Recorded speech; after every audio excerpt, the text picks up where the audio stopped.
అన్నదమ్ముల మధ్య విడిపోయే విడాకులు ఏమైనా ఉన్నాయా? అక్క చెల్లెల మధ్య విడాకులు ఏమైనా ఉన్నాయా?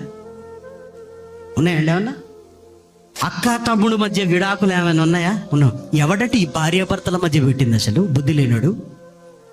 ఎవరికి ఉండవండి విడాకులు. ఎవరికి పెట్టారండి? చూసారా, వివాహం అన్ని విషయంలో ఘనమైందని దేవుడు అంటే దాన్ని ఘనహీనం చేయడానికి ఏ బంధంలో విడాకులు ఉండవండి. కానీ ఏ బంధంలో ఉన్నాయి?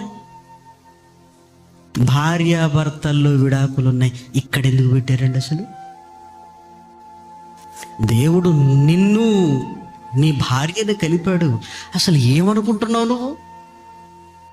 పెళ్లినాడు చేసిన ప్రమాణం, చావు తప్ప ఏది మనల్ని విడదీయకూడదు. చావు రావాలి. ఏక శరీరం, మీరు ఒక్కటి అన్నారు. ఆ ఒకదానిని ఎలా విడగొడతారండి?